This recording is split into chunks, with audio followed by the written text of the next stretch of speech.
कहीं ना कहीं इन लोग का मनोबल बढ़ाया गया। आज की डेट में अगर वो लोग दिल्ली पुलिस पे हाथ उठा रहे हैं और हम लोग उनके समर्थन में जा रहे हैं तो हम किस बात का शर्म करें। मैं बताती हूँ आपको, क्योंकि आप जितनी बार वहाँ जा रहे हैं वहाँ पे आप किसी ना किसी को मारते हैं, टारगेट करते हैं। ना हम लोग को सैलरी चाहिए, ना उन लोग की तरफ से कोई हथियार चाहिए, ना लाठी चाहिए, ना डंडा चाहिए, कुछ भी नहीं। कि एक वैकेंसी निकला है, जो भी लोग दिल्ली पुलिस के समर्थन में आना चाहते हैं आइए। हाँ, ताकि आप जा करके वहाँ पे सारे जंतर मंतर पे युवाओं को मार करके उनको मतलब अस्पताल पहुँचाने का काम। हाँ, अस्पताल पहुंचाने का बहुत सही पदकार है आप। कि अगर मोदी जी यूजीसी कानून को वापस ले ले, बाकी दिल्ली पुलिस, सीआरपीएफ जवान और जो सोनिया शेरावत मैम लोग आने का उन लोग को जरूरत पड़ा था, उन सारे लोग को बैकफुट पे ले लीजिए। किसी का आने का जरूरत नहीं है। उन सारे लोग को खुला चेतावनी दी है। हम लोग अभी दिल पे ले ही नहीं रहे हैं। हम लोग का अभी तक ईगो हट हुआ ही नहीं है, क्योंकि ना दिल्ली पुलिस का अभी तक ऑफिशियल मैसेज आया है हम लोग के पास कि आप लोग का जरूरत है, क्योंकि दिल्ली पुलिस भी कमजोर नहीं है अपने आप में, ना ही सरकार की तरफ से आया है। जिस दिन हम लोग के पास अगर आ गया तो हो सकता है हम लोग को बुलाने का उस लोग को जरूरत पड़ेगा भी नहीं। आज जो उस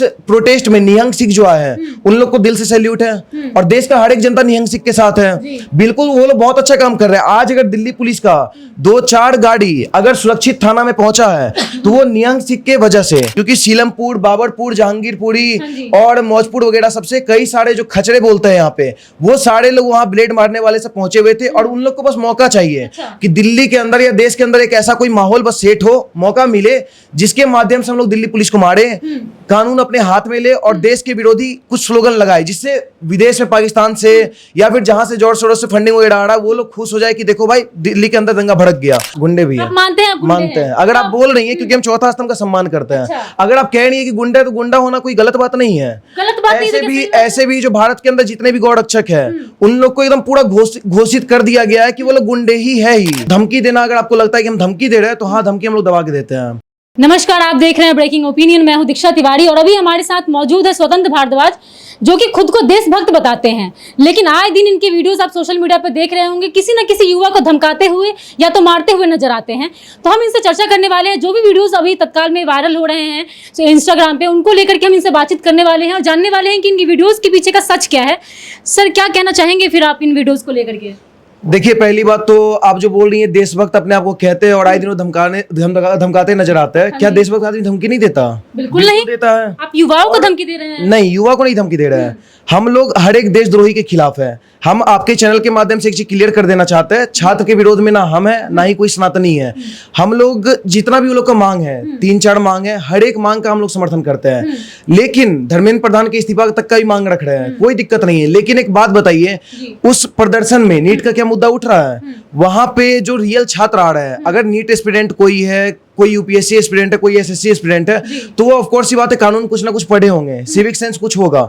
लेकिन अगर तुम देश के सरकारी संपत्ति को ठेस पहुंचाओगे तो धमकी देना, अगर आपको लगता है कि हम धमकी दे रहे हैं तो हाँ, धमकी हम लोग दबा के देते हैं। अच्छा, ये बताइए, आपकी अभी आपने कहा कि आप मतलब देशद्रोही नहीं है इस तरह से, ये बताइए कि एक रियल देशद्रोही होता है उसके अंदर कौन से गुण होते हैं जिसके बाद हम कह सकते हैं कि देशद्रोही है? जंतर मंतर पे जितने लोग बैठे हुए हैं वो लोग सबसे बड़े एग्जांपल है आपके सामने, जो तस्वीर आप लोग को दिखाने का काम कर रहे हैं। हमारे सीआरपीएफ के जवान को, हमारे इंडियन आर्मी पे, हमारे दिल्ली पुलिस पे, अभी बिहार के पटना तक इन लोग का दंगा भड़क चुका है।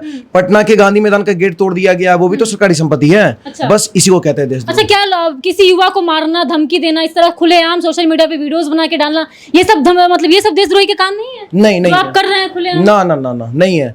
अगर आप दिल्ली पुलिस कहीं ना कहीं कमजोर पड़ रहा है क्योंकि उनके पास वर्दी है, उस वर्दी का वो मर्यादा रख रहे हैं कि अगर ऊपर से कॉल आएगा मोटा भाई का तब मारेंगे, तब कुछ करेंगे। हम लोग को इस सब चीज का कोई नीड नहीं है। हम लोग को बस अपना मन का संतुष्टि के लिए हम लोग चाहते हैं कि हम लोग को जितने भी सनातनी है, सारे लोग को, जितने भी गृह मंत्रालय में मंत्री बैठे हुए हैं, उन लोग के तरफ से परमिशन मिले कि एक वैकेंसी निकाल रहे हैं। ना हम लोग को सैलरी चाहिए, ना उन लोग की तरफ से कोई हथियार चाहिए, ना लाठी चाहिए, ना डंडा चाहिए, कुछ भी नहीं। बस एक परमिशन, एक लेटर हम लोग को पास कर दे कि एक वैकेंसी निकला है, जो भी लोग दिल्ली पुलिस के समर्थन में आना चाहते हैं आइए और आप लोग अपने तरीके से इलाज बांधिए। हाँ, ताकि आप जा करके वहाँ पे सारे जंतर मंतर पे युवाओं को मार करके उनको मतलब अस्पताल पहुँचाने का काम। हाँ, अस्पताल पहुँचाने का बहुत सही पदकार है आपको सर मानी चाहिए, जो कि क्योंकि वहाँ पे सारे जितने भी युवा मौजूद है वो सभी युवा हैं, आप खुद एक युवा है, इसके बावजूद आप उन लोगों का विरोध कर रहे हैं, खुलेआम धमकी दे रहे हैं। शर्म आनी चाहिए सर आपको। शर्म पहली बात तो आपको आनी चाहिए और दबा दबा के आनी चाहिए। किस बात के लिए? बताते हैं, पहले थोड़ा देर के लिए शांत हो जाइए। यही माइक लेके, ब्रेकिंग ओपिनियन का माइक लेके आप जंतर मंतर के अंदर जाती हैं और आपको वहां से गोगी सुअर, गोदी मीडिया, आतंकवादी सुअर बोल बोल के आपको भगाया जाता है। वहां पे तो आप लोग का हिम्मत नहीं होता काउंटर करने का। एक बंद कमरे में जहां पे आप सेफ फील कर रही हैं, वहां पे आप हमसे दबा दबा के काउंटर कर रही हैं कि शर्म आपको आनी चाहिए। हम किस बात का शर्म करें? हम क्या दिल्ली पुलिस पे हाथ उठाए हैं? हम तो दिल्ली पुलिस के साथ है ना, और दिल्ली पुलिस के साथ वही जनता होगा जो कानून को मानता होगा। अगर आप प्रोटेस्ट कर रहे हैं, ठीक है, तो नीट का वहां मुद्दा उठना चाहिए। वहां पे डे 1 से हम लोग 6 जून को भी गए थे, एक देशभक्त होने के नाते कि चलो कोई भी बंदा आ रहा हो, कोई भी कॉकरोच आ रहा हो, लेकिन हम लोग पहुंचते एक बार वो लोग का मांग देखते हैं। मांग पता चला कि पूरा सही है, जेन्युइन तरीके से, और वहां पे भारत माता की जय भी लगा, वंदे मातरम भी लगा, लेकिन साथ साथ उमर खालिद को न्याय मिले उसके लिए भी स्लोगन लगा, आरएसएस मुर्दाबाद के लिए भी स्लोगन लगा, और ब्राह्मणवाद मुर्दाबाद के लिए लगा।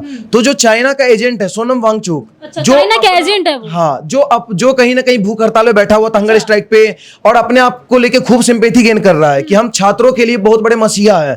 वो सोनम वांगचुक जब वहां पे स्टेज बैठा हुआ था, तब सामने में उसके सामने कुणाल कामरा एक बयान देता है, सीता के पति का नाम लेके क्या क्या अभद्र बयान देता है। उसके बाद वहां पे कई सारे ब्राह्मण विरोधी स्लोगन लगते हैं, आरएसएस विरोधी स्लोगन लगते हैं। दिल्ली पुलिस को अभिजीत डिपके कई दिनों से ओपनली चैलेंज दे रहा है, थ्रेट दे रहा है, उस लोग के सामने छाती चौड़ा करके दिखा रहा है कि हम मर्द हैं, तुम लोग शर्म करो, शर्म करो। दिल्ली पुलिस फिर भी लठ नहीं बजाया। तो कहीं ना कहीं इन लोग का मनोबल बढ़ाया गया। आज की डेट में अगर वो लोग दिल्ली पुलिस पे हाथ उठा रहे हैं और हम लोग उनके समर्थन में जा रहे हैं, तो हम किस बात का शर्म करें? मैं बताती हूँ आपको, क्योंकि आप जितनी बार वहां जा रहे हैं, वहां पे आप किसी ना किसी को मारते हैं, टारगेट करते हैं, उसके बाद आप कह रहे हैं कि आप देशभक्त हैं। ये किस तरह का देशभक्ति है भाई? आपको क्या लगता है हम क्या है? मैं नहीं बोल सकती, लेकिन आप बताइए आप क्या करते हम हैं? तो कह रहे हैं हम तो देशभक्त हैं। अच्छा, हाँ, हम तो देशभक्त हैं। देशभक्ति वाले लक्षण मुझे तो नहीं लगते हैं। कौन सा लक्षण आपको लगता है? आप ही बताइए। ये गुंडों वाले लक्षण है, बिल्कुल। अच्छा, गुंडे भी आप मानते हैं? मानते हैं। अगर आप बोल रही हैं क्योंकि हम चौथा स्तंभ का सम्मान करते हैं, अच्छा। अगर आप कह रही हैं कि गुंडा, तो गुंडा होना कोई गलत बात नहीं है। गलत बात नहीं। ऐसे भी जो भारत के अंदर जितने भी गौरक्षक है, उन लोग को एकदम पूरा घोषित कर दिया गया है कि वो लोग गुंडे ही है ही। वो लोग दिन रात गुंडागर्दी ही करते हैं, ये करते वो करते, पकड़ पकड़े मुल्ला मारते हैं। तो हाँ भाई, हम लोग वही वाले हैं। बजरंग दल हो या गौरक्षक दल के कोई भी लोग हो, किसी को सरकार कानून हाथ में लेने का तो अधिकार नहीं है ना। नहीं, देखिए, बजरंग दल या गौरक्षक दल, हम किसी दल वल में नहीं है। हम भी एक छात्र हैं और हम भी एक तैयारी करते हैं। हम लोग भी एक एंट्रेंस एग्जाम का तैयारी करते हैं, और जंतर मंतर पे या फिर जो आज के डेट में जो दिल्ली पुलिस के समर्थन में भी जो छात्र आ रहे हैं, वो भी एक छात्र है। आपको लग रहा होगा कि गौरक्षा दल वाले, ये दल वाले, कोई वो दल वाले नहीं है, लेकिन वो लोग देश के सैनिक का सम्मान करना जानते हैं, और वो लोग आए दिनों देश की सेना के लिए ही लड़ते हैं। आज के डेट में मोदी जी, अगर हम तो मोदी जी से बस एक मांग रखना चाहते हैं आपके चैनल के माध्यम से, कि अगर मोदी जी यूजीसी कानून को वापस ले ले, तो हम इस चीज का प्रॉमिस करते हैं मोदी जी से, आप बस यूजीसी कानून वापस लीजिए। बाकी दिल्ली पुलिस, सीआरपीएफ जवान, और जो सोनिया शेरावत मैम लोग आने का उन लोग को जरूरत पड़ा था, उन सारे लोग को बैकफुट पे ले लीजिए। किसी का आने की जरूरत नहीं है। 5 मिनट के अंदर, 15 मिनट के अंदर, हो सकता है आधा घंटा लग जाए, क्योंकि ज्यादा कचरा भर गया वहां पे, खत्म हो जाएगा। पूरा प्रोटेस्ट एंड है। आपको पता होना चाहिए कि पुलिस बनने के लिए आपको कोई क्रिमिनल बैकग्राउंड नहीं होना चाहिए। मुझे लगता है कि आप आए दिन आप पे तो कोई ना कोई एफआईआर दर्ज होता रहता है, कंप्लेंट दर्ज होता रहता है। क्या क्यों बनाएंगे? हम कहाँ बोल रहे हैं हमको पुलिस बनना है? हम तो कह रहे हैं बस एक दिन के लिए भर्ती लीजिए ना। अच्छा। क्योंकि वहां पे कई सारे लोग, हनी टागर भाई को, अंकित कसाना भाई को, और अभी विवेक भगत भाई है, कई सारे एसपी लोग को टारगेट कर रहे हैं ये लोग, कि ये लोग जहां मिले मारो, उन लोग का एड्रेस तक लिख कर रहे हैं। अच्छा। तो वो लोग एक पारिवारिक लोग हैं, ठीक है, हम लोग भी पारिवारिक है, लेकिन उन लोग के सामने एक मर्यादित पद है, हम लोग के सामने कुछ नहीं है। अच्छा। हम लोग का दिन रात का यही काम ही है। अगर दिल्ली पुलिस बैकफुट पे ले रहा है कहीं ना कहीं कदम, क्योंकि उन लोग को परमिशन का वेट कर रहे हैं, तो भाई हम लोग को खड़ा करो, हम लोग तुम लोग का पूरा इलाज अच्छे तरीके से कर देंगे, जितने भी कॉकरोच है। अच्छा, ये बताइए आप मुझे कि आपका एक वीडियो वायरल हो रहा है जिसमें आप युवाओं को धमकी देते हुए दिख रहे हैं। ये वीडियो कॉकरोच जनता पार्टी के जो इंस्टाग्राम चैनल है उस पर भी अपलोड हुआ है, आम आदमी पार्टी का जो पेज है उस पर भी अपलोड हो रहा है। क्या है इस वीडियो का सच? वीडियो का सच ये है कि ये लोग दिल्ली के कनॉट प्लेस के अंदर जहां से पथराव किए थे दिल्ली पुलिस के ऊपर, जस्ट सेम प्लेस पे हम अगले दिन वहां पहुंचे, और वहां पहुंच के लठ लेके पहुंचे थे। हमारे साथ कुछ गौरक्षक भाई, सनातनी भाई भी पहुंचे हुए थे, ताकि कुछ भी कॉकरोच मिलते और दिल्ली पुलिस से हमारे सामने अगर बदतमीजी करते तो हम लोग लठ गाड़ने का काम करते हैं, लेकिन वहां कॉकरोच मिले नहीं। तो मेरा एक अपना पर्सनल ओपिनियन था कि भाई वीडियो के माध्यम से मैसेज दे दो कि हम लोग तैयार है, और बहुत जल्दी डेट और टाइम दोनों रखाने वाला है। ये जितने भी जो हरियाणा से, इधर उधर से जो गुंडे उंडे आ रहे रहा है उठ के कि जंतर मंतर पे आ रहे हैं, हम लोग मार देंगे, वो कर देंगे, बीमारी में के जितने भी चिमटे उमटे आ रहे हैं उन सारे लोग को खुला चेतावनी दी है। हम लोग अभी दिल पे ले ही नहीं रहे हैं, हम लोग का अभी तक ईगो हट हुआ ही नहीं है, क्योंकि ना दिल्ली पुलिस का अभी तक ऑफिशियल मैसेज आया है हम लोग के पास कि आप लोग का जरूरत है, क्योंकि दिल्ली पुलिस भी कमजोर नहीं है अपने आप में, ना ही सरकार की तरफ से आया है। जिस दिन हम लोग के पास अगर आ गया तो हो सकता है हम लोग को बुलाने का उस लोग को जरूरत पड़ेगा भी नहीं, अगले दिन आपको हम लोग खुद जंतर मंतर पे दिख पुलिस का जो डंडा आपके हाथ में देखा गया वो डंडा कहाँ से आता है आपके पास? है भर्ती हुआ है मेरा। जब लठ खाने का टाइम था, जब कुटाई पड़ रहा था जनता के ऊपर, जो चलिए मान लेते 5% तो छात्र होंगे ही उसमें, ये बात तो आपको ही मानना पड़ेगा। वो उनपे जब लठ बज रहा था तो अभिजीत डिपके कहाँ था? ट्रक पे चढ़ गया था कि सोनम वांगचुक की बीबी का बाल खींचा जा रहा है, तुम क्यों नहीं उतरे नीचे? जो बंदा को खुद प्रोटेस्ट में रहना चाहिए था, वो बंदा को आगे बढ़ चढ़ के लठ खाना चाहिए था, वो बंदा सबसे पहले ट्रक पे चढ़ गया। ये बात हम नहीं बोल रहे हैं, ये बात विजेता दहिया खुद अपने मुंह से बोला है कि लठ के डर से वो ट्रक पे चढ़े थे, उनको दिल्ली पुलिस ने नहीं चढ़ाया था। दूसरी चीज, विजेता दहिया जो कि स्पोक पर्सन है सीजेपी का, वो बर्गर खा रहा है मेट्रो में, और जो छात्र है, जो कुछ जेन्युइन छात्र है जो बेकसूर शांतिपूर्ण प्रदर्शन कर रहे थे वहां बैठ के, उनके ऊपर आंसू गैस, कई सारा गैस छोड़ा गया। क्यों छोड़ा गया? क्योंकि सीलमपुर, बाबरपुर, जहांगीरपुरी और मौजपुर वगैरह सबसे कई सारे जो खचरे बोलते हैं यहाँ पे, वो सारे लोग वहां ब्लेड मारने वाले से पहुंचे हुए थे, और उन लोग को बस मौका चाहिए कि दिल्ली के अंदर या देश के अंदर एक ऐसा कोई माहौल बस सेट हो, मौका मिले जिसके माध्यम से हम लोग दिल्ली पुलिस को मारे, कानून अपने हाथ में ले और देश के विरोधी कुछ स्लोगन लगाए, जिससे विदेश में पाकिस्तान से या फिर जहां से जोर शोर से फंडिंग वगैरह आ रहा है वो लोग खुश हो जाए कि देखो भाई दिल्ली के अंदर दंगा भड़क गया। तो ये लोग अपना मौका का फायदा उठा, ये लोग किए, लेकिन पीछा इसमें कौन? छात्र। आज के डेट में केंद्र सरकार की तरफ से एक साफ साफ ऑर्डर आ चुका है कि जितने भी लोग इसमें शामिल हुए थे सारे लोग का फिंगरप्रिंट निकाला जा रहा है, और फिंगरप्रिंट निकलने का मतलब है जो पुलिस के वैन को टच किया है, गाड़ी को टच किया है, पेड़ पौधा पे जो भी चढ़ा था, वो सारे लोग का फिंगरप्रिंट आएगा। फिंगरप्रिंट से तुम्हारा आधार कार्ड चेक होगा। आपका भी होना चाहिए, क्योंकि आप भी देखने को मिले। सुनिए तो हम बताते हैं, हम नहीं चेक किया, हम कानून पढ़े हुए हैं। अच्छा। फिंगरप्रिंट जैसे ही चेक होगा तुम्हारे पूरा खानदान का डिटेल आएगा। जब खानदान का डिटेल आएगा तो वहां पूरा कुनवा नाश होगा। दूसरी चीज, 3 महीना तक एनएसए के तहत तुम लोग को अरेस्ट किया जा रहा है, ठीक? तुम लोग 3 महीना तक ना अपना बेल फाइल भी नहीं कर सकते हो, बेल के लिए कॉपी भी नहीं डाल सकते हो, तो तुम लोग का जिंदगी तबाह। अभिजीत डिपके को क्या बिगड़ा इसमें? कुछ भी नहीं, वो बन गया नेता। इसमें यूथ आइकॉन कौन बना? चंद्रशेखर रावण, सुअर का पिल्ला। ऐसे ऐसे लोग बन गए नेता, और जो रियल छात्र कुछ पहुंचे थे जेन्युइन मांग को लेके, कुछ बिहार से भी पहुंचे, कुछ उत्तर प्रदेश से भी पहुंचे, वो लोग इसमें पिस गए। कई सारी माँ बहनों पे भी लाठी चला है, दिल्ली पुलिस की तरफ से बदतमीजी भी किया गया, इस चीज को एक्सेप्ट कर रहे हैं। एक हम वीडियो देखे जिसमें डंडा वगैरह अलग जगह पे मारा जा रहा है, उस चीज को लेकर हम विरोधी भी है। इस तरीके से नहीं करना चाहिए। लेकिन जो दिल्ली पुलिस के ऊपर जो पथराव हुआ, वो क्या किसी के माँ बेटा नहीं थे? सोनिया शेरावत क्या किसी की बेटी नहीं थी?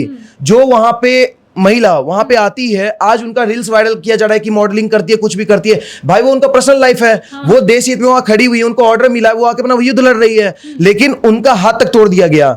जो विवेक भगत एसपी साहब थे, उनका जो क्या बोलते हैं, उनके सर्वर पे चोट मारा गया। जितने भी पुलिसकर्मी थे उनको घायल किया गया। इनके लिए कौन आवाज उठाएगा? ना तो भाजपा का सपोर्ट करने वाले लोगों का भी होना चाहिए, सिर्फ उन्हीं लोगों का क्यों होगा जो उनका विरोध करते हैं?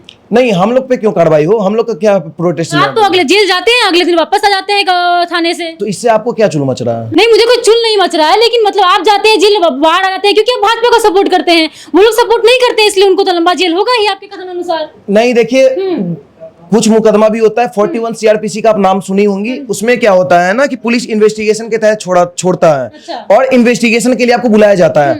किसी के ये बोल देने से कि तुम चमाड़ हो, चमाड़ बोल के मारा है, उसी का प्रूफ भी देना होता है। हम इसीलिए बाहर है क्योंकि कुछ प्रूफ ही नहीं है मेरे खिलाफ। और सबसे बड़ी बात, जिसको आप धमकी बोल रही हैं, धमकी ना हम किसी छात्र को दिए हैं, ना हम किसी भी देश के सैनिक को दिए हैं, ना ही हम किसी सरकार को दिए हैं। हम धमकी किसको दिए? जो देशद्रोही वहां पे आके एक एजेंडा ऐसा सेट कर रहा है जो देश के सरकारी संपत्ति को ठेस पहुंचा रहा है।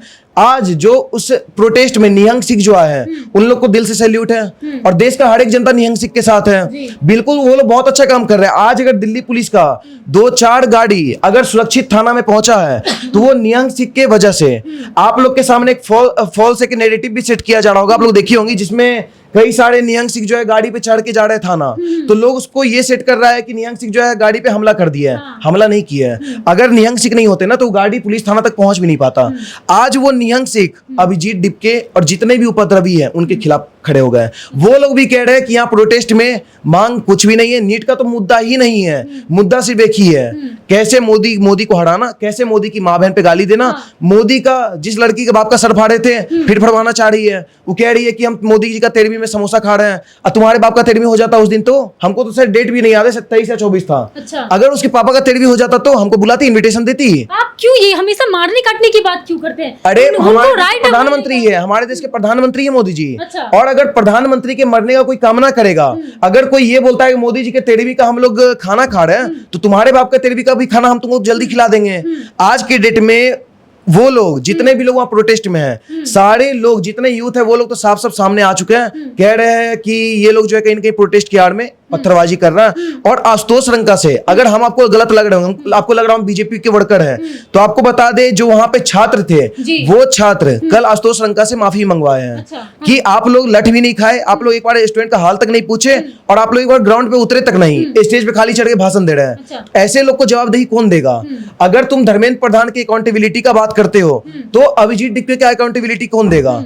आज के डेट में अगर तुम एनएसए का बात कर रहे हो, तो एनएसए तो वैसे लोग पे लगना चाहिए। एनएसए का मतलब क्या होता है? National security act. वो किस पे लगता है? जिससे किसी राज्य को खतरा हो, जिससे किसी देश को खतरा हो, जिससे किसी राज्य के सरकार को खतरा हो।